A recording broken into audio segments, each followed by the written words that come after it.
Olá!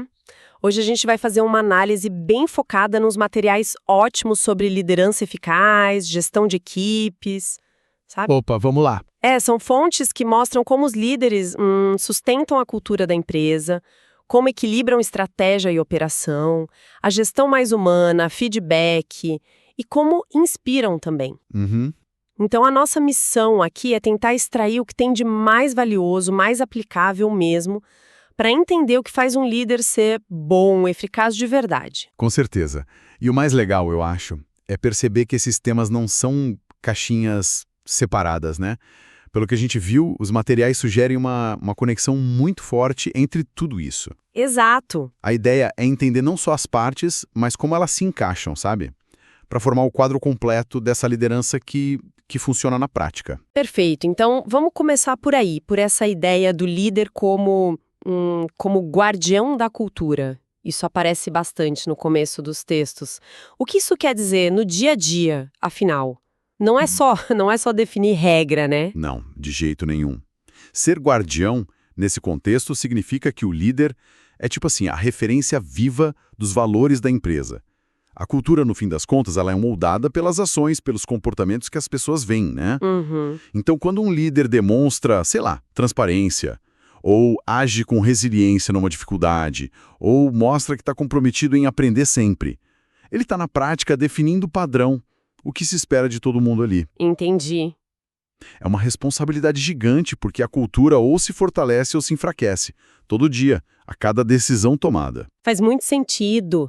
E os exemplos que eles dão ajudam a visualizar isso, né? A tal da transparência não é só discurso. É o líder que compartilha informação relevante, mesmo quando é difícil, e age de forma honesta. Exato. A resiliência é quando ele encara o problema com foco, com calma, e isso meio que contagia a equipe, né? Inspira a não desistir. Uhum. E o autodesenvolvimento. Poxa, quando o chefe está lá estudando, buscando melhorar, ele passa a mensagem de que crescer é importante para todo mundo o tempo todo. E é fundamental que essa modelagem, esse exemplo, venha junto com uma comunicação muito clara sobre o propósito, sobre os valores. Os documentos batem muito na tecla de articular o porquê, sabe? O porquê do trabalho. Sim, Definir metas que estejam alinhadas a esses valores ajuda a garantir que o resultado seja alcançado, do jeito certo. E as reuniões, nesse sentido, não são só para checar tarefa, né? certo. São para reforçar essa visão comum, manter todo mundo na mesma página, com transparência sobre onde a gente está e para onde a gente quer ir. E isso, olha, me leva para um ponto que parece ser a base de tudo isso que a gente está falando. A construção de confiança. Sem confiança, parece que nada disso funciona, né? Como é que os materiais dizem que essa confiança é construída? Na prática mesmo. Exatamente. Confiança é a moeda da liderança, né? Os materiais apontam para ações consistentes, quer dizer, cumprir o que promete, tomar decisões de forma clara, explicando os porquês. E talvez o mais chave, criar um ambiente onde o diálogo aberto, honesto, seja a norma, não a exceção. Isso implica ouvir de verdade, sabe? Considerar o que a equipe pensa. Entendi. Então não é um luxo, um bônus. É a fundação mesmo. Sem ela, ok, você tem o cargo, a autoridade formal, mas a capacidade de influenciar, de guiar, especialmente na hora do aperto, ela simplesmente some. A credibilidade se conquista, não se impõe. Perfeito, é isso. E essa base de confiança, ela é o que permite ao líder lidar com uma tensão que é super importante que os materiais abordam na sequência. O equilíbrio entre o estratégico e o operacional. Ah, sim. Essa é clássica, né? Mas sempre um desafio. O estratégico olhando lá na frente, a visão de longo prazo. Isso. E o operacional no dia a dia, apagando incêndio na execução. Como é que um líder eficaz lida com isso segundo as fontes? Porque ficar só no estratégico parece meio aéreo, né? Mas mergulhar só no operacional é uma cilada. O ponto central que eu vejo emergir ali é que o líder eficaz precisa sim pender mais para o estratégico, mas sem perder o chão, a conexão com a operação. E a chave para isso, que aparece forte, é a delegação. Mas não é qualquer delegação, né? Certo. Delegar não é só largar a tarefa para alguém, né? Os textos falam em empoderar. O que isso significa na prática? Empoderar significa transferir não só a tarefa, mas a responsabilidade, a autoridade para tomar decisão sobre aquilo. Começa identificando o que dá para delegar, geralmente as coisas mais rotineiras ou algo que pode desenvolver alguém da equipe, né? Uhum. Depois, escolher a pessoa certa, pensando nas habilidades, no potencial dela. E aí, o crucial, dar orientação, os recursos, mas também dar espaço, sabe? Deixar a pessoa executar do jeito dela, focando no resultado. E aí que mora o perigo do tal microgerenciamento, né? Imagino, se o líder delega, mas fica ali em cima controlando cada vírgula, aquela confiança que a gente falou vai pro espaço, não? Exatamente. O microgerenciamento é pintado como um grande vilão nos materiais. Porque ele sufoca a autonomia, né? Desmotiva a equipe e o pior, prende o líder nos detalhes. Aí ele não tem tempo nem cabeça para pensar na estratégia. Claro. A sugestão é focar nos resultados, nos padrões de qualidade, claro.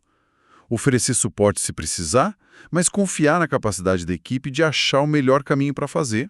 E para ajudar nesse equilíbrio, para manter o foco estratégico sem se afogar no dia a dia, as fontes até citam umas ferramentas práticas. Softwares de gestão de projetos, Trello, Asana, Runrun.it, eles mencionam para acompanhar o andamento sem ter que perguntar toda hora. Sim, dashboards. Painéis com KPIs, os indicadores, para ter uma visão rápida da performance. E reuniões de alinhamento estratégico mais espaçadas, talvez trimestrais, mensais, para discutir o cenário maior. Isso. Mas é importante ver essas ferramentas como meios, né? Não como fim em si. Elas ajudam a criar a visibilidade que o líder precisa para monitorar o progresso em relação aos objetivos estratégicos, sem ter que ficar intervindo o tempo todo no operacional. Libera tempo e energia, né? Exato. Libera tempo e energia para o que só o líder pode fazer. Pensar no futuro, ajustar a rota e desenvolver a equipe. E falando em desenvolver a equipe, isso já conecta direto com outro tema muito forte nos materiais, a gestão humanizada. O que é isso de colocar o humano no centro? Soa bonito, né? Mas como isso vira ação concreta? Virar ação tratando as pessoas como indivíduos completos, sabe? Não só como peças numa engrenagem. Valorizar o respeito, a empatia, o bem-estar de verdade. E os documentos deixam claro, isso não é só ser bonzinho, é estratégia pura. Ah, interessante isso. Ambientes assim costumam ter mais engajamento, menos gente saindo, mais colaboração e, no fim das contas, maior produtividade. Pessoas que se sentem vistas, respeitadas, elas dão o melhor de si. É simples, né? Mas poderoso. E como o líder faz isso acontecer? Conhecer cada um parece ser o primeiro passo, né? As individualidades. Sim, com certeza. Dedicar tempo para entender os pontos fortes de cada um, onde precisam se desenvolver, o que motiva, até as circunstâncias pessoais, quando apropriado. Isso permite, por exemplo, direcionar tarefas que combinem mais com as habilidades e interesses da pessoa, melhora a performance e a satisfação, né? Faz sentido. E além disso, valorizar a diversidade, ter gente pensando diferente, com experiências diferentes. Isso enriquece demais a equipe, traz inovação. E o desenvolvimento contínuo que você mencionou entra forte aqui também, né? Como uma forma de mostrar que a empresa aposta nas pessoas. Sem dúvida. O líder age quase como um mentor, um patrocinador do crescimento da galera. Isso se vê no investimento em treinamento, tanto técnico quanto comportamental, né, as soft skills, na criação de planos de desenvolvimento individuais, feitos junto com a pessoa, e em fomentar uma cultura onde aprender, tentar coisa nova, é encorajado, mesmo que dê errado às vezes. Uhum. É um sinal muito claro de que o desenvolvimento é levado a sério ali. A comunicação, imagino, também muda nesse cenário. Fica mais empática. Totalmente. Praticar a escutativa, que é ouvir para entender mesmo, não só para preparar a resposta, é, fundamental. Saber como lidar com conflito buscando solução justa, construtiva, sem ficar caçando o culpado. Sim. E o feedback, claro, que a gente vai falar mais, mas ele precisa ser dado com empatia. O foco é no comportamento, no crescimento, nunca um ataque pessoal. Tudo isso ajuda a construir um ambiente seguro psicologicamente. E para fechar esse bloco da gestão humanizada, os materiais ligam tudo isso com os programas de reconhecimento e retenção, Quer dizer, reconhecer o esforço, as vitórias, seja em público ou no privado, recompensar de forma justa, bônus, folga, uma nova oportunidade e criar políticas que ajudem no equilíbrio vida-trabalho. Parece um pacote bem completo. É um ecossistema, né? Uma coisa puxa a outra. O reconhecimento funciona muito melhor quando a pessoa já se sente valorizada no dia a dia. A retenção é mais fácil quando tem chance de crescer e o ambiente é bom. A gestão humanizada é o que amarra essas pontas todas. Falando em feedback, o capítulo seguinte entra de cabeça nisso. A ideia principal parece ser criar uma cultura de feedback, algo que rola sempre, não só naquela avaliação formal uma vez por ano. Por que isso seria tão importante? Porque o desenvolvimento e o alinhamento não acontecem só uma vez por ano, né? São processos contínuos. Um feedback constante, se for bem feito, claro, permite corrigir a rota rapidinho, acelera o aprendizado e evita que um probleminha vire um problemão. Verdade. E tem outro lado, o reconhecimento. Quando você reconhece um bom trabalho ou um esforço na hora, o impacto motivacional é muito maior. Esperar um ano para dar os parabéns perde a força, né? Total. Mas dar feedback, a gente sabe, não é fácil. Qual é a chave para ele ser construtivo e assertivo, como dizem as fontes? Para não virar só crítica ou... Para não virar bronca, né? A chave, segundo os materiais, é ser específico. Usar fatos, exemplos concretos do que aconteceu. Nada de você é sempre ou você nunca. Focar no comportamento. Exato. Focar no comportamento ou na situação, não na pessoa. Ser claro sobre qual foi o impacto daquilo. E, muito importante, orientar para o futuro. Tá, o que a gente pode fazer diferente da próxima vez? A conversa tem que ser um diálogo, não um sermão. E sempre com respeito, com empatia, mesmo quando o feedback é para corrigir alguma coisa. E complementando esse feedback mais informal do dia a dia, as avaliações de desempenho mais estruturadas também têm seu valor, mas precisam ser justas. Usar métricas claras, como os KPIs, os objetivos que foram combinados antes, ajuda muito a trazer objetividade para a conversa. Certo, para não ficar só no achismo. Exatamente. E analisar o desempenho ao longo de um período, não só uma foto do momento. Também deixa a avaliação mais equilibrada, mais justa. Uma ferramenta que os McKenna citam bastante é o feedback 360 graus. Como é que funciona isso e tem armadilhas aí? A ideia do 360 é bem interessante. É coletar feedback de várias fontes.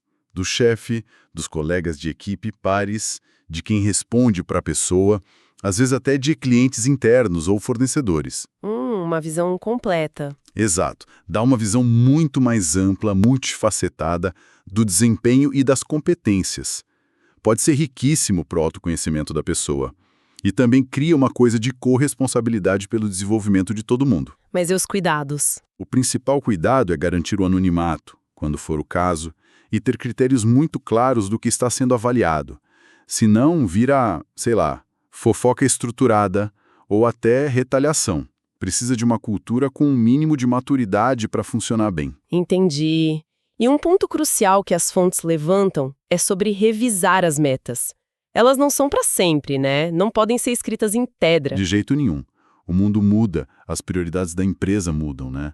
As metas precisam ser revisitadas de tempos em tempos, para garantir que elas continuam fazendo sentido, que ainda são desafiadoras, mas que também são realistas, alcançáveis. E o feedback sobre como está o progresso em relação a essas metas é fundamental nesse processo de ajuste.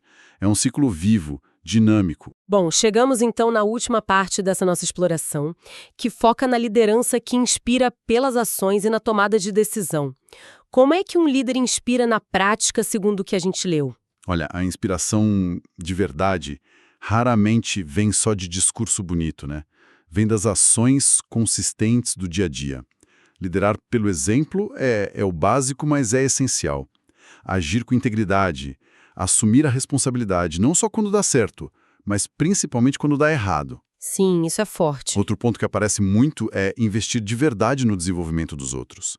Abrir portas, dar mentoria, criar oportunidade e, claro, ter a coragem de tomar decisões difíceis, mas que são éticas, e comunicar essas decisões com transparência, com empatia, mesmo que não sejam populares. Essa questão da ética na decisão parece ser um fio condutor bem importante nesse final, né? Fundamental.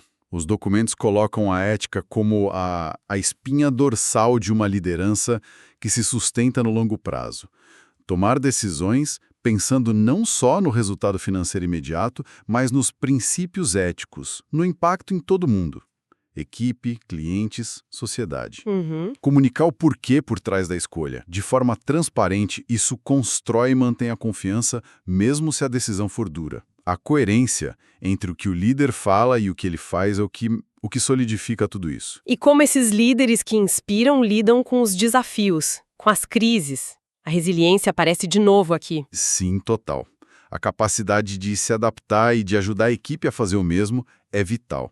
Em momentos de crise, essa liderança inspiradora se mostra na habilidade de agir rápido, com decisão, mas trazendo clareza e calma no meio da confusão. Manter a comunicação fluindo? Exato. Manter a comunicação aberta, ser visível, acessível. E talvez, o mais importante, ter aquela mentalidade de olhar para o obstáculo e ver uma chance de aprender, de crescer, de inovar, em vez de ficar só procurando culpado. Mas isso exige algum planejamento também, né?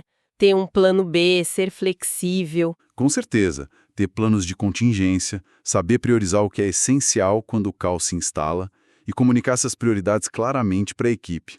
São aspectos bem pragmáticos da liderança em crise que os materiais destacam. A calma e a decisão precisam estar ancoradas em alguma preparação, mesmo que ela precise ser adaptada na hora. E para fechar, um ponto que eu achei muito interessante. A importância da humildade e do autodesenvolvimento contínuo do próprio líder. Por que isso é tão relevante para inspirar? Porque demonstra que ninguém está pronto, né? Ninguém está acima do processo de aprender e melhorar. Um líder que busca ativamente aprender mais, que admite quando não sabe alguma coisa, que pede e ouve feedback sobre si mesmo, que reconhece os próprios erros. Esse líder cria um ambiente muito mais seguro, muito mais colaborativo. A humildade nesse sentido não é fraqueza nenhuma, pelo contrário. É a força de ser vulnerável, de estar aberto a crescer. E isso conecta demais, é profundamente inspirador. Leva a relação líder-equipe para um nível mais humano. Então, tentando amarrar tudo isso que a gente conversou. A gente viu o líder como esse arquiteto da cultura, né? Modelando comportamentos. Vimos a necessidade de focar no estratégico, mas usando a delegação de forma inteligente, empoderando a equipe.